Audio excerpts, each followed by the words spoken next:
আসসালামু আলাইকুম, কেমন আছেন সবাই? আশা করি আল্লাহর রহমতে সকলেই ভালো আছেন।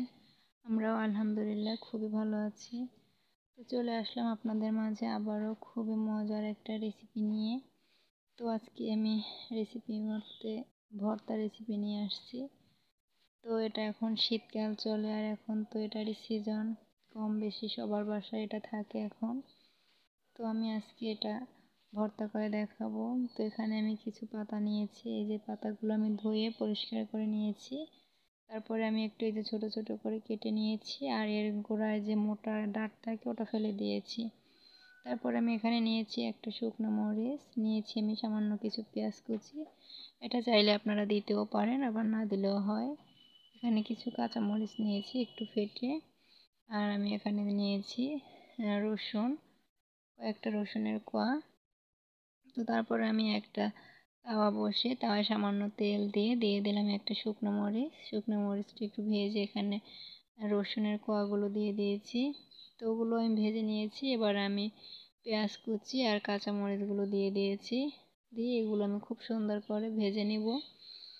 ভাজতে ভাজতে এগুলো প্রায় সিদ্ধই হয়ে গিয়েছে।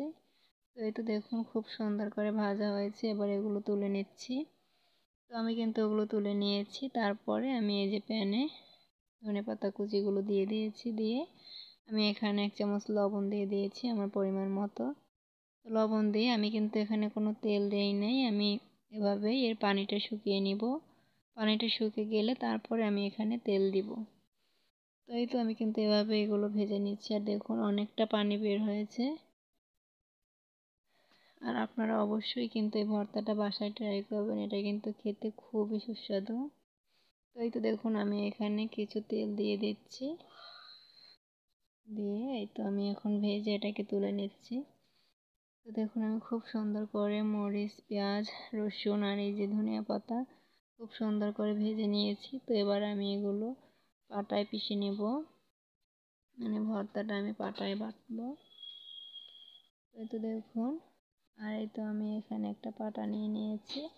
তো এবার আমি এগুলো এই পাটার ভিতরে দিয়ে দিব। আর পাটায় বাটা ভর্তা তো খেতে খুবই মজার হয়।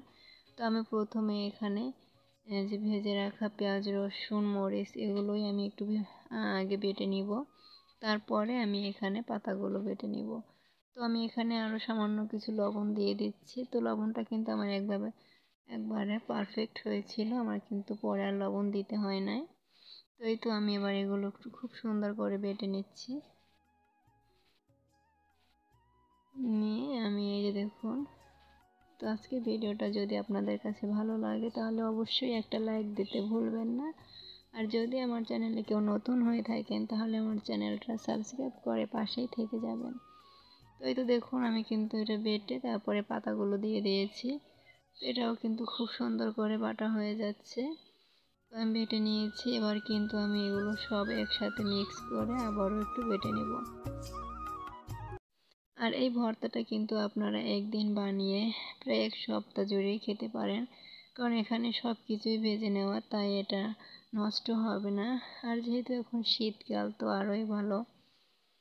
আর এই ভর্তাটা গরম ভাত বা চিতই পিঠা সব কিছুর সাথেই কিন্তু দুর্দান্ত লাগে। দেখুন মাশাআল্লাহ আমি একটা বাটিতে তুলে নিয়েছি। তো কেমন লাগলো আমার আজকের এই রেসিপিটা? তো আজকের মতো এখানেই বিদায় নিচ্ছি। সবাই ভালো থাকবেন। আল্লাহ হাফেজ।